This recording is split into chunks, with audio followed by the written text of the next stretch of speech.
Hey to the most amazing nurses. It is Dr. V here with Morning Infusion with Dr. V podcast, where we are intentional about teaching nurses how to work from anywhere around the world, making money and owning your own time, building profitable nurse coaching and consulting businesses. You will hear from amazing guests that have grown their companies and want to share insight into how you can do the same to change the face of healthcare as we know it. If you want to grow your businesses and leverage your knowledge as a nurse to grow wildly successful businesses at the top, instead of working your way to the top, head on over and join our Millionaire Nurse CEO group on Facebook, where you can ask questions and get updates on our live and virtual events to help you grow your businesses.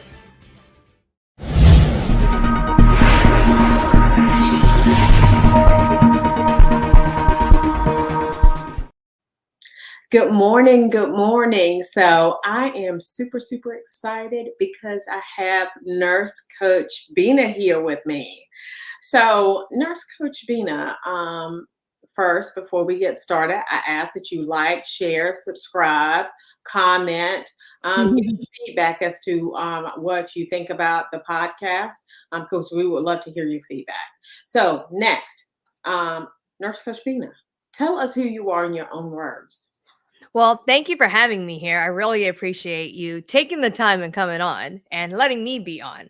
So, my name is Nurse Coach Bina, and what I do is I help parents with special needs by enhancing wellness programs in large organizations. And it's been a real drive for me and really getting the word out and helping these parents with special needs in any community and really focusing in on the large organizations so that way they get the support that they need and then the large organizations are able to fund it as well. I love it. Love it. Love it. Love it. Okay, so we're going to get into the reason why Yeah. you have that passion. hmm So tell us a little bit about tell us a little bit about you and how you ended up even being a nurse. Like what made you want to do that? Hmm. I've always wanted to be a nurse when I was a child. I had that passion when I was 3 years old. I would put scrapes and things and I'd be like, oh, I know how to fix this. And it was always just energetically, I just knew what to do in a stressful situation. And this developed real early on with as me being a teenager and growing up. And I remember I knew I wanted to be either a nurse or a doctor. And I remember having a large conversation with my father, and he's like, "Do you really want to go through all that school?" And I'm like, "No, you're right. I really don't." I'm not going to lie. I want to be like with the people. I want to talk with people. I want to educate. I want to be hands-on versus like, "Hey, here you go. Okay, peace out. Bye." You know? And that's really where my passion lies. But what my passion lies with the real life with special kids and helping parents with special kids is because I have 3 beautiful children and they all have special needs. And my passion really did drive when my eldest son was born. And being a nurse and having a child with special needs, a lot of people were telling me, "You're a nurse. You know how to handle this. You know what to do." When in reality, I was a brand new mom and I had no idea what to do because the mama bear was kicking in and every single possibility that can go wrong, which it did go, unfortunately, it did go wrong with my son. But all those scenarios of me being an ER nurse came like, I was like, well, what happens if this is and everyone's like, you're overreacting. You're a nurse. He's gonna be fine. And I said, there's something's wrong. And so that feeling of not being heard really kicked in, which actually really did trigger my postpartum because that's where, like, even before leaving the hospital, I remember this doctor, I was telling her, I was like, something's wrong with my son. And she goes, "You are fine. It's fine. He's going in. It's your nursing background. You're going to be okay." And I kept telling her, I said, "Ma'am, something is wrong. My son is flaccid, my son, which means like his muscle tone was thing. He wasn't really reacting." And I remember the nurses even, like, they even called the psych doctor on me, telling me, yeah, they were telling me, they're like, she's going things because I made a big scene. Well, one of the nurses finally was just like, can you just take his blood sugar? They're like, would that make you feel better? I said, please, something. Can you please do something? Because I feel like something's wrong. When they took his blood sugar, and granted, 20 minutes prior, this same doctor gave my son the clean bill of health and was ready to send me out the door, and they were pushing me to go out the door. As soon as that nurse got his blood sugar, my son's blood sugar was 15, Wow. which in neonatal world, just for all you guys know, that is critically low. That And is after, crazy. and all because they kept telling me I had psych on the unit. I mean, I had the whole, like, everyone thought I was crazy at this point until my voice was heard. And the minute I came in, that doctor came back into the room. And I remember this to this day. That doctor's like, he was fine 20 minutes ago. I said, he was not fine for 6 hours. You He weren't was not. listening to me. There's no way in the world that he could have been fine 20 minutes ago if he No. had blood sugar of 15. That's number one. No. Number two, I am so glad that and that's one of the things that, we talk about a lot. So, not such a fun fact, but fact is Yeah. that I have a niece who is in the hospital and she is in a coma. Okay. Mm. And she has been the reality is that her family has been at her bedside the entire time. Like, I'm getting ready actually probably next weekend to go give them a break because of the fact that you have to stay at that bedside. You have to be very intentional. And I talked about this previously on one of our MERT team, because we have a medical emergency response team at church. Right. And one of the things that I talked about is, we need to really, really be intentional about being advocates for our family, Yeah. right? Yeah. Because at the end of the day, you would have taken that child home and he would have died. He would have died. No, and there's no questions. And if it was any other person, because I was being told, girl, there was a huge scene. They told my husband to calm me down. I had some of my old coworkers came up because they're like, oh, let me see if someone from the ER can maybe talk some sense into Bina. And they all were like, she's very intuitive. Like, just take the blood sugar. Like, just let her, like, just do it. And so when they did, that same doctor came back. And I had to kick her out. I said, no, thank you. You will not touch my son. You've already tried to kill him not once, not twice, but 5 times at this point. And I want another doctor. And they're like, well, there's no other doctor. I said, so I pushed the code blue button. I said, there will be another doctor now. I know that's right. But I'm like, there will be another doctor now. Right. Yeah. Right. I was like, there's 15 doctors in the ER right now. One of them can come up, but I will not let you touch my child. And then she did it. I refrained it. And then after that, it was like, oh my God, that mom, like, everyone was like, had this big old scene, right? And I was just like, but I know something is wrong. It's that mother's intuition. And it's not even that. It's just more of that advocacy of, like, and this is the start of my child's life, right? And after that, like, we've gone through so many struggles, and everyone's like, oh, you're a nurse, you know what to do. And I'm like, no, I don't. I still don't, you guys. I really don't. But it's also, once we realized that he was globally challenged, we learned that he wasn't hitting the milestones. We've learned that he was medically challenged. And then at work, I was called to be the nurse that called in sick all the time. The sick, I was the problematic one. I even heard it on some of, like, when I called in. Oh, there's Bina calling in again. That's her number.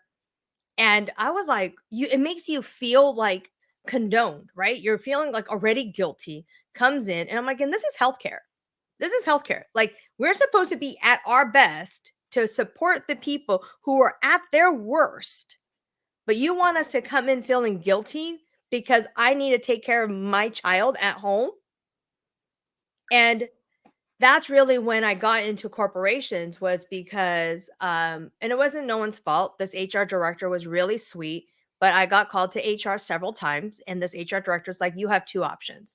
You can either quit, or we decrease your hours. I said, but that doesn't help me because all my insurance is under me and my son is in ICU for the past 10 days. Like, how is this even relevant? And Long story behind that, I did get some relief. My entire management team, thank you to that particular team, they gifted me 6 months of medical. Wow. But I've never seen that done prior, and that's only because I was scared to lose my job, and they realized that I was upstairs. They're like, "Is your son in the hospital?" I said, "Yeah, he's in ICU." And they're like, "Well, what are you doing here?" I said, "Well, I can't call in sick because I'm going to get called in by HR, and HR has no solution for me besides to quit or to reduce my hours." That's So crazy. 9 years ago, I knew we had to be better. I knew there's I'm not the only person that feels like this, where they have to work, they need medical, but there's no support at the same time. And then I developed a program, and that's where my entire mission has came in, helping parents with special needs feel the heard, feel valued, but not only parents with special needs, it's anyone that has those silent struggles that they're facing at home, and really bridging that, type of things into workplace, and teaching them, like, if I'm able to bridge those silent struggles, your employers are going to come to work better. You're not going to have retention. They're going to come in because they feel valued, they feel heard, they feel respected. And it's like you're building a community. And to be honest with you, they're not going to go to healthcare, which is, even at the end of the day, let's be real, they don't need to go to healthcare a lot of the times, you know and they're It's able to get serviced in a way where we're able to treat them, not treat them, but listen to them in a holistic approach. And that's like the best thing, is that I teach them different modalities. One of the things that I love about everything that you said is that, because what happens is we as healthcare professionals, I'm a firm believer. This thing is the way that we have operated Mhm. forever is not working. Number one. No. Number two. And we're not necessarily taught. It's like we have bad work ethic, okay? Yes. If we decide to call out because you, as my job, is not as important as my family, period. Hmm. And I'm a firm believer, we if people don't believe in God, that's the business I do. So it's God first, it's my family second, and then it's everything else. You get in when you fit in, right? Hmm. And so the reality is that, we have to be very intentional. And your model and my model are very similar in that I just wanted nurses to have the option, right? Yes. Because I am very clear on the fact that we are the largest profession in healthcare. Yeah. We have the ability to heal healthcare. We Yes. have the ability to change the face of healthcare as we know it. We Yes. just gotta not be under the suppression of people who don't mean us well. When Exactly. your kid is in ICU and you are required to come to a job, no, it shouldn't even be an option, Yeah. right? It Yeah. shouldn't even be an option. And then, the HR people are going to call you in because they're short staffed because they don't have their stuff together, and I believe, and I'm not saying that everybody needs to leave the bedside. So I want to be very clear about that. Absolutely. But I am saying that we have to do things very differently Yeah. now than we've done in the past. Otherwise, we're going to continue to face the same challenges that we have in the past. Yeah. And so until we get there, it's just gonna be a hot mess like it is now. Yeah. So now you did that, and then you had two more babies. 2 more babies. Two more babies. Yeah. And then when you had your two more babies, you dealt with similar challenges. Yeah, I did actually. So my daughter was born, and she's a diva. Like, let's be real. She is a mini me, a complete mini me, a complete diva.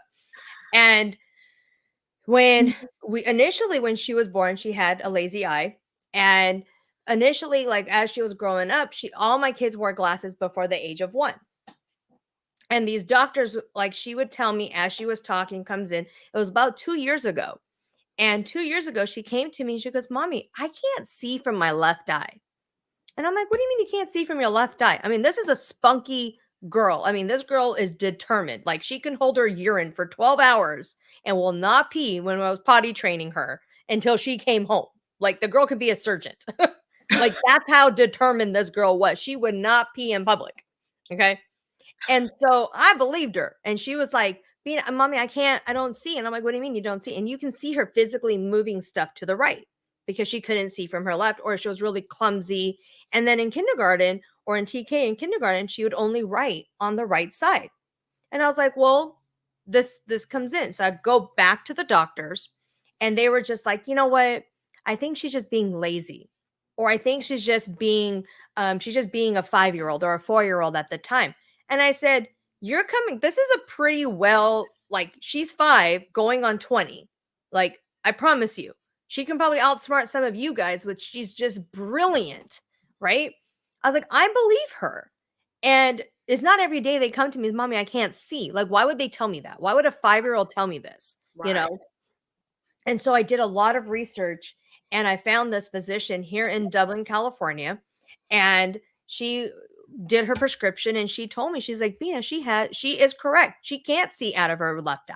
She has an eye processing disorder. And I was like, huh? What is that?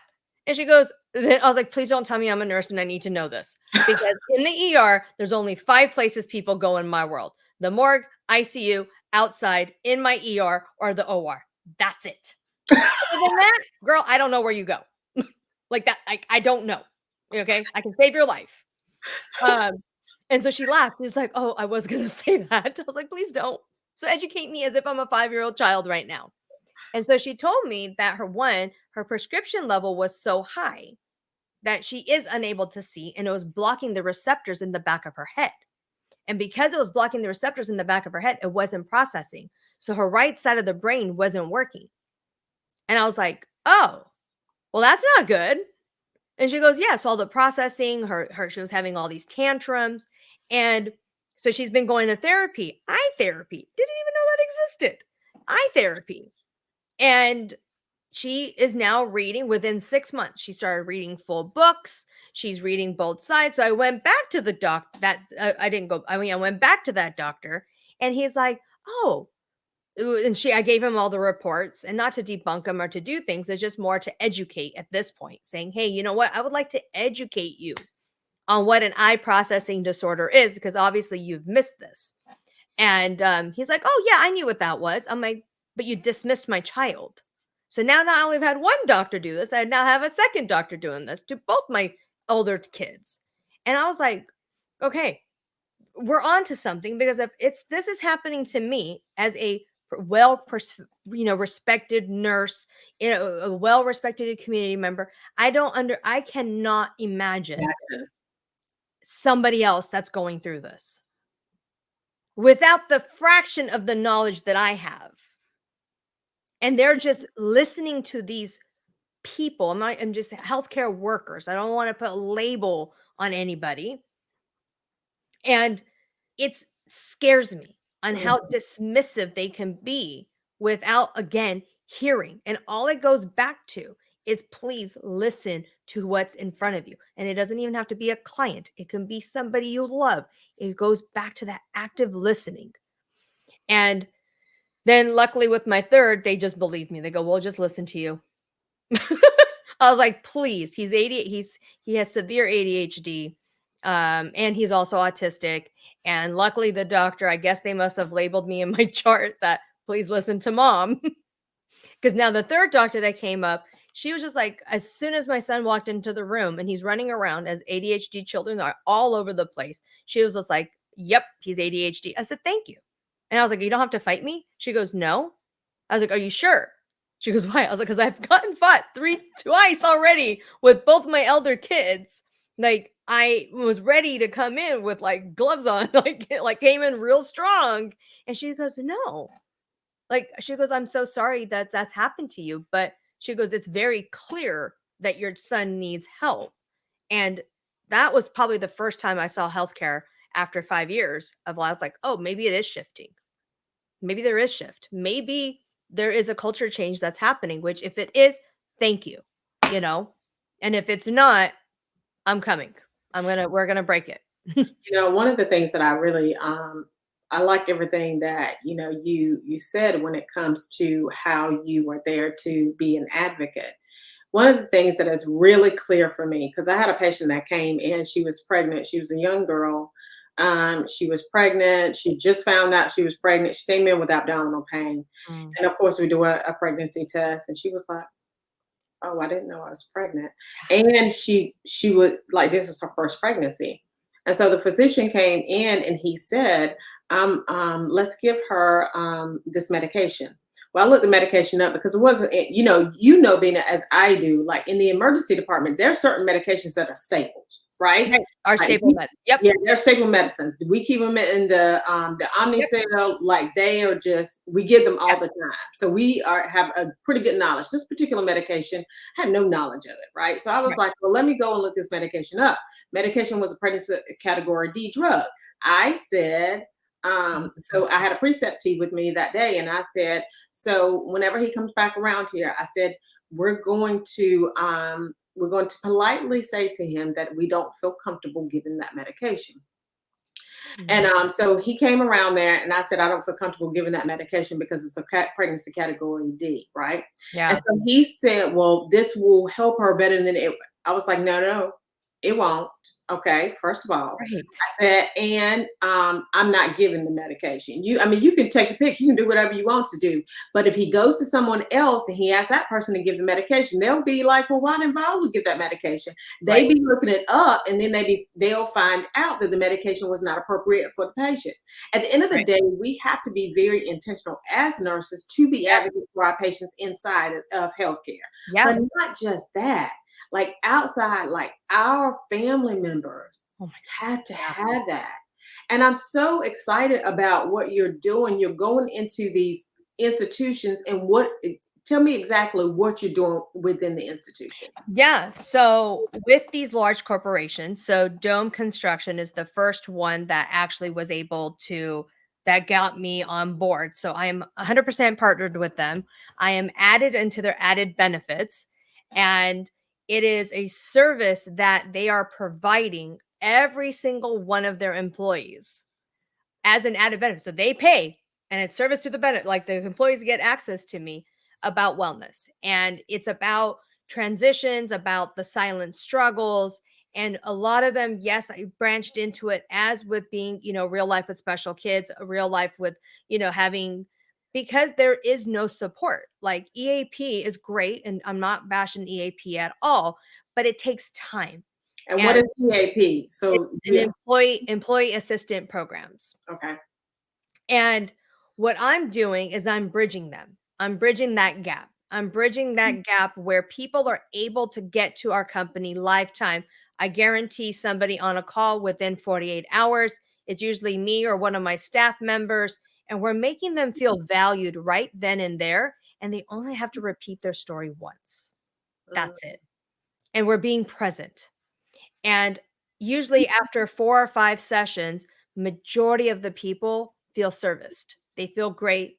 They're going through those transition. We come up with a comprehensive plan, and we tell them. And a lot of the times they just want to be heard. 99% of the time, they just want to be heard. And some of them come up to us with a lot more complex conversations, and we're able to do that. We do not give any medical advice because we're not licensed professionals. I just have to state that out loud. We don't give medical advice, but we give support, and we teach them how to advocate, and we teach them how to educate, and we teach them the educational factors of things and slowing themselves down. Are you eating correctly? Are you sleeping right? Do you have firm agreements with whoever it is with your relationship with your boss, your husband, or comes in? Do you have strong boundaries? And it goes back to those 5 key elements of just simplicity of life, learning to slow yourself down with the power of that pause. And a lot of the times is they just want somebody, and we're confidential. So they come to me with anything that they want, unless it's something that I'm licensed to state. So I have to remind people we are state licensed. So Right. anything that is, considered a crime or child abuse, adult abuse, any of that, I do have to report those. Um, but also just a lot of the times they just feel like they've gotten whatever they needed out, and they're able to move past that tragedy or that transition in life in a healed way, and they're not leaking what I call a leaking syndrome. They're not walking around work all pissed off all day long now. you know? And that increases nurse retention. Yeah. That increases the retention of the nurse, and it also increases their ability to be able to cope within the workplace. And And it's a cultural thing, right? Mhm. Because you can have the best strategies for taking care of patients. You can have the best strategies for taking care of your clients, but culture eats strategy for lunch. yeah. So if you have a bad culture within your organization, then your organization is going to struggle, Yeah. and so that's And huge. and these are companies that and I work with companies that are not even in the hospital. These are companies that are Fortune 500 companies that are not comes in. I've worked with many hospitals. Hospitals are a little harder because of the culture change. They're a little bit more, well, nurses eat nurses, let's be real. Well, I'm a nurse, I know this, and I got all these letters behind my name. Who are you coming in here? But I'm like, okay, that's fine. You know, but it's also just knowing that that's what we're trying to change. That's Right. what we're trying to change on that. And these other Fortune 500 companies like Dome, Nvidia, Duarte, all these other ones, they're coming in from tech, storytelling, a construction company, right? Because they're valuing their employees, they're valuing their well being, and they're valuing their mental health, along stating, like, you know what? You guys are allowed to talk to Nurse Coach Bina anytime throughout the day. Go ahead and take an hour off. We're not going to question you, and we actually support you. And that's the key, right? That is And the key. huge. All their employees. We've now gone through what, 3 or 4 layoffs, and I still am present within these companies because they see the value of how I can help their employees feel heard. And it actually really does alleviate a lot off the HRs because now HR is able to focus on their actual job, right? They're actually able to focus in on being competitive. They're able to focus in on being, assertive and trying to find people that they need to do. But now I've learned, even with like Dome Construction, there's a very low turnaround rate, not because of me, because I was able to help with dynamic that culture of you feel valued, you feel heard, you feel respected. And if you don't, or if you're having a bad day, they all say, hey, go talk to Bina. And one of the things that I'm very sure of is that as a leader, I remember I had a director of nursing, and this particular meeting I was not in, but I was walking past the door because we had this like this stairwell that went Mhm. down, and it was 2 doors that you could go through, right? Mhm. And I just so happened to be walking through the other door, and I heard what she said, and she said, "We are not here to make the nurses happy." I was like, "Well, Mm. what is your job?" Because you can't affect every patient. Your No, job is to affect the staff, the and staff. the staff will take care of your patients. Yes. Right. Period. And That's so at the end of the day, we have to be very intentional about that. And that's one of the things that, as it relates to leadership, that I had to learn and had to learn really, really well. And so I'm super, super excited about what you're doing. So tell the people how they can get in contact with you. well, you can actually get in contact with me. Actually, the fastest way is probably now on Instagram, which is actually hashtag Nurse Coach Bina, which is on the screen. I Um, love yeah, I just started growing my Instagram account because I've learned that Facebook and stuff, they're so long trying to add to it. So I'm like, just have hashtag Nurse Coach Bina. Easier to find. I love it. I love it. I love it. Yeah. And so, if they want to, and you're on Instagram, putting Yeah. out content for them. Okay. Yeah. You can find me on Instagram, Facebook. Uh, you can even go to my email, which is binanursecoach.com. But just because of the sake of the screen, it's easier to see. If you just do at Nurse Coach Bina on Instagram, if you follow me, send me a message. It is actually me in the DMs. It is really me messaging you back. It is not a robot. Or something else. It is me that I will connect back with you because that's like the number one thing is I want to hear your guys' stories. I want to be able to help. I want to be able to help you guys in these silent struggles, or even if you're able to connect me with your guys' HR department or wellness program for me to come into to help the entire company and to grow those companies because then we are able to then help alleviate people going to the ER or the healthcare, the mental health side of things, which is so overwhelmed right now. And there's just not that much support out there, or lack of support, or lack of appointments, should I say. That's right. Yeah. That's right. Well, it has been such a pleasure. You are too funny. Like I really, really have enjoyed this conversation because we're on the same mission and Yes. we're gonna listen. It's gonna be a whole thing. So again, I ask that you like, share, and comment on this podcast, the things that you liked. And also do we have a master class that's coming up. We have a master class every month pretty much. And so it's coming up here shortly. And so you can go to vpnursing.com to register for the master class. And of course, you can follow us on all social media channels.